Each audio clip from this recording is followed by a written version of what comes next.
finally watched Lost in Translation. I'm really happy that I did. I've been meaning to watch this for years. I thoroughly enjoyed it. This movie says a lot without needing to say much. It's simple dialogue. It's a lot of quiet moments. It's a lot of just present. It's like the presence of it is enough to fill that lack of that. Like, we're so used to noise, in movies, or we're so used to things moving so quickly, and I liked how this movie wasn't afraid to take its time or embrace those quiet, present kind of moments, which is very fitting for what the story is about, basically, which is two lonely people who find each other in Tokyo, or they meet in Tokyo, and then they, kind of are just there for each other at the time when they need someone like that. It's perfect that it's set in Tokyo, or a place where they feel like, obviously they are foreigners or whatever, but not only do they feel lonely, but like they're literally in a place where it just adds to that feeling isolated from everything else. So I thought that's obviously a very necessary choice. Sofia Coppola wrote and directed this, and oh my god, she fucking killed it. It's so moody. It's so lovely as far as just like the vibe that it's creating, and I really love that kind of silence. I love that just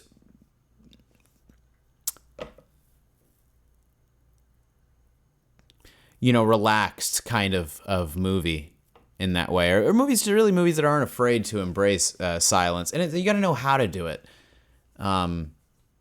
This movie pulled that off very well. And when it's not silent, it's got one of the best soundtracks ever. I mean, you got Air, Chemical Brothers, Phoenix, and I mean, even Peaches with the song Fuck the Pain Away is thrown in there at some point. I love how it's almost like a timepiece as well, as far as I believe this came out from sometime between '01 and '03, correct? Probably won't find it on here. I'm just assuming that it came out, from what I recall. It came out around that. Why the hell is it so hard to find that on these? I don't know. I'm pretty sure it was early 2000s. That's all that matters. It was, sometime between '01 and '03. So a lot of the fact that they're like sending faxes, they were sending and receiving faxes, and there's only, regular cell phones, flip phones, and when they go into the arcades or any of the specific little spots in Tokyo, it's so it's so stuck in that early 2000s in a good way. It just brought me back to, like, even though it's in a completely different country, it brought me back to how those that era felt, just from a global standpoint. It was just 100% that 2000s aesthetic to it as well, which I really enjoyed.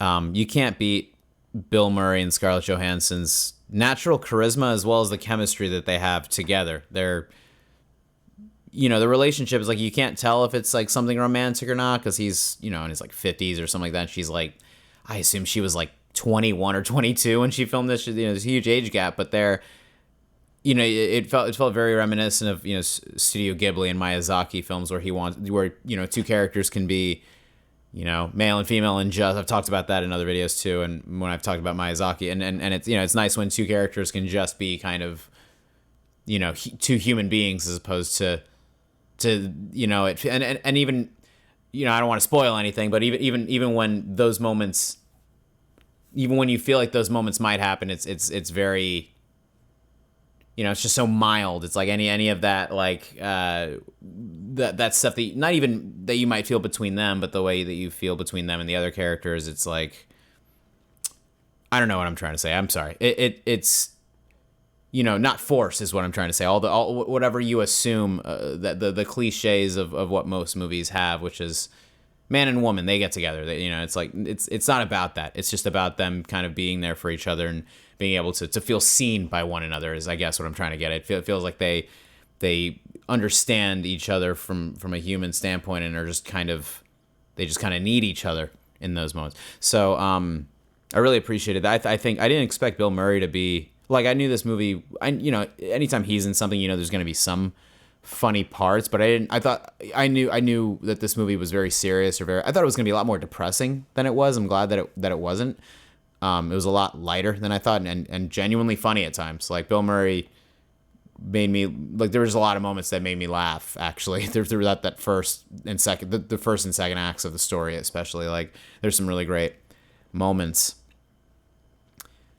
I think the cinematography in this was really lovely. There's one scene where they're in the hotel room talking, and it's just shot on the window the whole time, and you're seeing like the lights of the city and the traffic kind of behind them, but it just stays on, it focuses on their reflection, and that's just so creative. It really, I think the cinematography in this, I don't know if it was nominated. I know she won the Oscar for Best Original Screenplay, and I think just the simplicity of the, like I said before, the lack of over explaining the movie, the lack of her having to spoon feed everything. She just showed the story. She just shows like the characters through these mild moments. The movie feels so mild or very like soft and comfortable, oddly enough, in a lot of ways. Like it's, even though these characters are lonely, they're not very happy with their lives, and they're not, they're trying to find meaning and shit. It's like the movie reminded me of how there's a ton of meaning in these small quiet moments, or like that. At least that's what I felt was the point of it. Mild spoiler here at the very end, when they basically like Bill Murray's like leaving, and they're saying bye to each other, they like hug. He just hugs her, and he like whispers something in her ear, and I thought that was her not revealing, Sofia Coppola not revealing what he says is such a low. That's the perfect moment, especially at the end of a movie. If you leave something ambiguous at the very end of a flick, it's I love that shit. I love when when anybody allows the audience or the viewer to make up whatever they want. I personally think he said something like, we're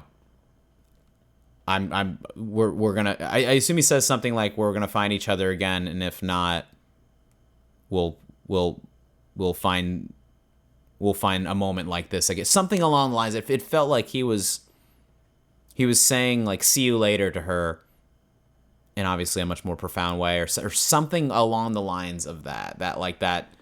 That this is just see you later, and it's not a permanent goodbye. Even though, because you feel this mild, like this littlest bit of like romantic feelings between them at the very end, but not really. It's like you want to think that they would just be like lifelong friends to each other. That's like what I got from their relationship, is like they were just, the moment when they're talking in bed and they're like finally able to like kind of pass out and get some sleep was such a lovely moment as far as how that actually is so real. Like it's easy to fall asleep talking to someone that you're very comfortable with.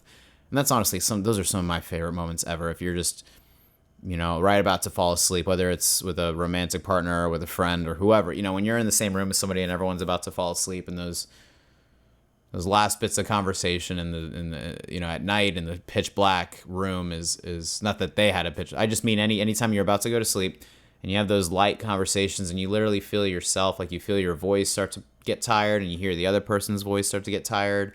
For a lot of people, it's probably those types of things on the phone or FaceTime. Like I love how, not to derail, but I love how normal people did that. Like in the show, like she just watches him fall asleep on FaceTime at some point. Those moments those are very intimate things that people have, as far as if you could trust someone enough to fall asleep around them and you're just that comfortable with somebody to be able to snooze easily. Maybe that's why I have a hard time falling asleep, is because I love that feeling of comfort if somebody's like sleeping in the same bed as me, or just like the there's a lot of science. I know there's a lot of science that says like, oh, sleeping next to a romantic partner literally makes you feel more comfortable, helps you fall asleep faster, all that shit. Just makes you feel better.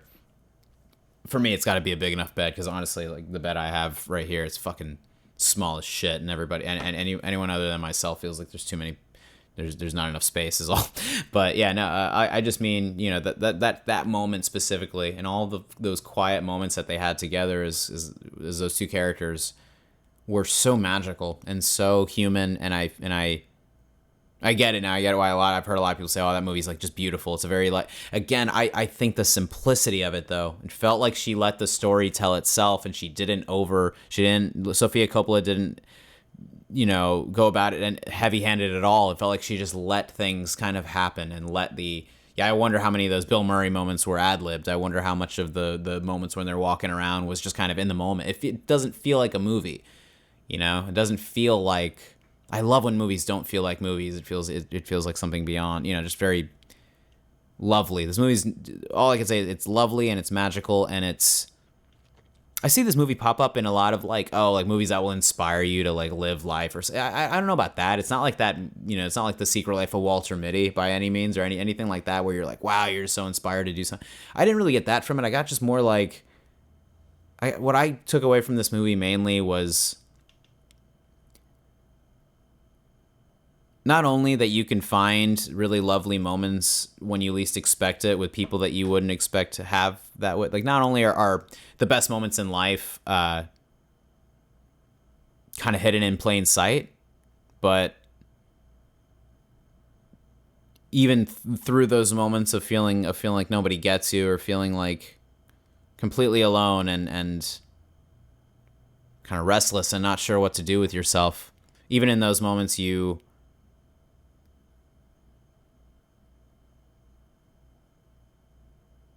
can you know, you can find something within yourself and within those moments, I guess, is kind of what I mean. Like, I guess what I took what I really enjoyed about it was that it felt like, I'm sorry, I'm trying to find the right words here. I really love this movie, so I don't want to like butcher what I'm trying to say about it.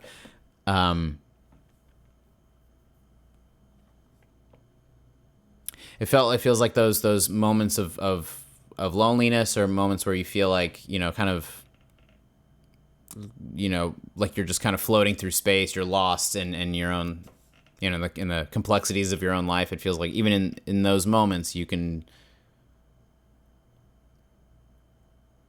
find something that you wouldn't expect to within who you are, and you will be surprised by what happens even in those moments of just feeling nothing. You know what I mean? It feels like both the characters are just kind of spent, and they're both like, they just feel empty in a lot of ways. And you know, just like how one person can really change your life, I guess, or change that moment for you at the very least. I don't know if I explained that as well as I would have liked, but it kind of made sense to me. There were a lot of those moments though, where it was just really lovely, and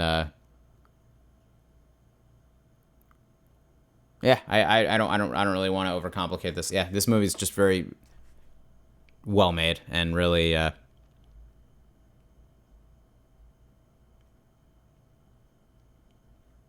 comfortable. I don't know if I've ever felt as comfortable as I have watching a movie like this. Is like totally. I rarely watch like comfort movies anymore, or throw things on just to feel better. But I could see myself throwing this on just as a comfort movie, and you should check it out if you haven't seen it.